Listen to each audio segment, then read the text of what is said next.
Bukod sa kakulangan ng pagkain at tubig na may inom, problema sa Sarangani kung paano tutugunan ang mga nasugatan dahil sa lindol. Naubusan na kasi ng anti-tetanus shots at hindi pa rin magamit ang mga operating room at laboratorio. May report si Maki Pulido. 3 araw matapos yumanig ang magnitude 7.8 na lindol, isinailalim na sa state of calamity ang buong probinsya ng Sarangani. Maraming ari-arian ang nasira at halos lamunin na ng bumukang lupa gaya ng mga bahay na ito sa Glan. Nasa 20 bahay yung dating nakatirik sa gilid ng bundok na ito dito sa bayan ng Glan sa probinsya ng Sarangani. Pero dahil dun sa lindol, sira na lahat ng mga bahay. Itong bahay nga na ito nahulog na dun sa gitna kung saan nabiyak yung lupa. Kasi wala naman kaming mapupuntahan.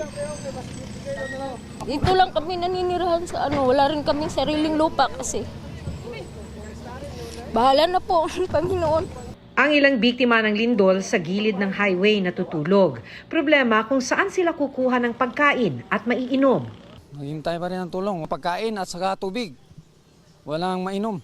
Hindi kami kamanap buhay kasi ganito ma'am. May lindol, wala namang trabaho. Importante lang, bigas lang ma'am, saka tubig, yan lang ma'am. Tulugan ng anak namin. Sa mga naghihintay ng tulong, naiintindihan namin sa humingi lang kami ng pasyensya. Kami gusto talaga namin makarating agad. Pero naiintindihan naman natin na hindi talaga natin mapabilis kasi yung daan wala. Para maayos na ang mga kalsada at tulay, magdamagan na ang clearing operation at pagkukumpuni ng DPWH. Sa ngayon, passable na ang Sapu-Masla Bridge sa bayan ng Malapatan at para makadaan ang mga sasakyan hanggang sa bayan ng Glan, target namang maayos ngayong gabi ang kalsadang tila chinap-chap ng paggalaw ng lupa.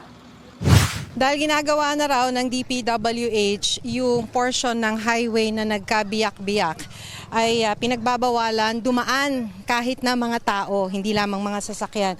So para makarating tayo, lampas nun, para malampasan natin, kailangan sumakay tayo ng bangka.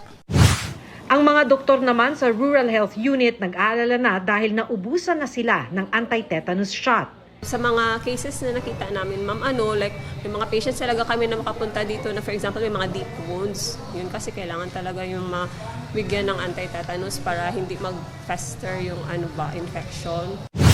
Hindi pa cleared ang Glan Provincial Hospital kaya tiis muna sa parking lot ang mga pasyente. Si Cambria 3 araw nang naghihintay na mailipat ng ibang ospital matapos masugatan sa ulo at ma-dislocate ang kanang paa.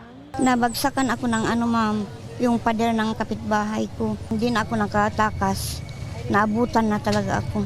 Anesthesiology, they could not come here because the road is not passable. No, so these patients need to be airlifted or by sea ambulance or whatever available that for them to be transferred to higher facility.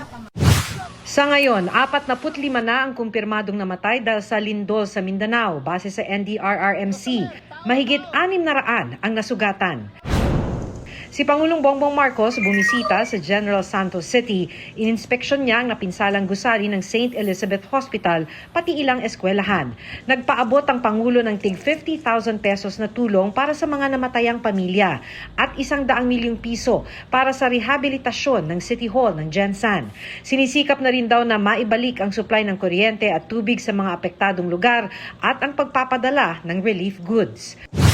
Maging si Vice President Sara Duterte bumisita rin sa mga biktima ng lindol sa Gensan at Sarangani.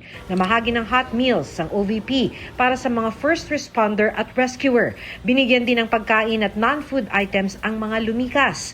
Nakiramay rin ng bise sa mga namatayan. Maki Pulido, GMA News.